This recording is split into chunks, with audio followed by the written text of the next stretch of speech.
اللہ جب کسی سے ناراض ہوتا ہے رزق نہیں چھینتا، آب و دانہ بند نہیں کرتا، سورج کو حکم نہیں کرتا کہ اس کے آنگن میں روشنی نہیں پھیلانی، چاند کو نہیں روکتا کہ تیری کرنیں اس کے ویڑے میں نہیں پڑنی چاہیے، بلکہ اللہ جب کسی سے ناراض ہوتا ہے سجدوں کی توفیق چھین لیتا ہے۔ سجدوں کی توفیق چھن گئی تو پھر سمجھو اللہ ناراض ہے، اللہ راضی نہیں ہے۔ اور اگر سجدوں کی توفیق نصیب ہو جائے، کسی نے واصف علی واصف مرحوم سے پوچھا تھا کہ کیسے ہمیں پتا چلے گا کہ ہماری نماز قبول ہو گئی ہے، تو انہوں نے کہا تھا ایک نماز کے بعد دوسری عطا ہو جائے تو سمجھ لو پہلی قبول ہو گئی ہے۔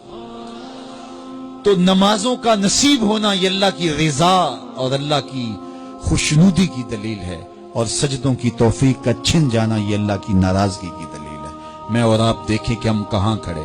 دیکھیے دولت تو کفار کو بھی ملتی ہے، اللہ دولت اسے بھی دیتا ہے جس سے راضی ہے، اسے بھی دیتا ہے جس سے نہیں راضی، لیکن سجدوں کی توفیق اسے ہی دیتا ہے جس پہ وہ راضی ہے۔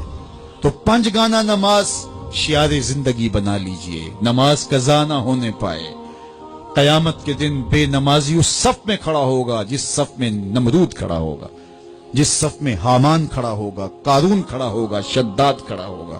مجھے بتائیے ہم میں سے کوئی یہ گوارا کرتا ہے ہم اس صف میں کھڑے کر دیے جائیں جہاں دشمنان خدا کھڑے ہوں؟ آج کوئی نماز پڑھے یا نہ پڑھے، حشر کے دن حکم ہوگا کہ اللہ کے حضور سجدہ کرو۔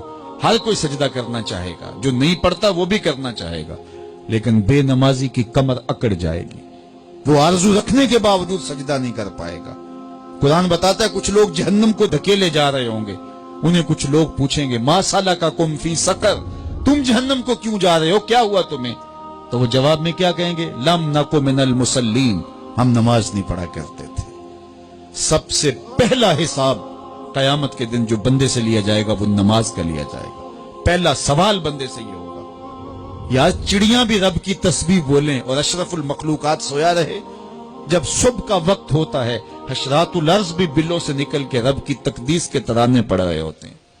درختوں کی شاخوں پہ چڑیاں پرندے وہ بھی اللہ کی تقدیس کے ترانے پڑھ رہے ہوتے ہیں، حشرات الارض بھی اس کی تقدیس کے گیت گا رہے ہوتے ہیں، اور اشرف المخلوقات خراٹے لے رہا ہو، اس سے بڑی بد نصیبی کیا ہو سکتی ہے؟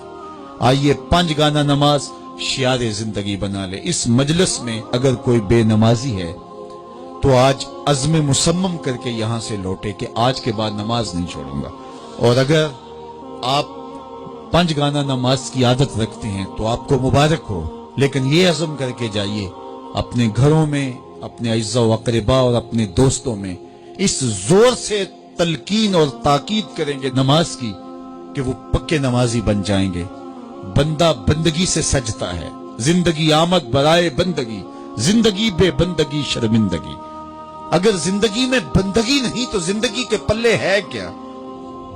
علماء نے لکھا ہے کہ یہ سارے درخت حالت قیام میں ہیں، چوپائے حالت رکوع میں ہیں، مینڈک تشہد میں ہیں، اور حشرات الارض سجدے میں ہیں، اور انسان اشرف المخلوقات ہے۔ اس کی عبادت میں درختوں کا قیام بھی رکھا گیا، اور رکوع بھی رکھے گئے، اور سجدے بھی رکھے گئے، اور قعدے بھی رکھے گئے، اس لیے تاکہ اس کی عبادت تمام مخلوقات کی عبادات کی جامع بن جائے۔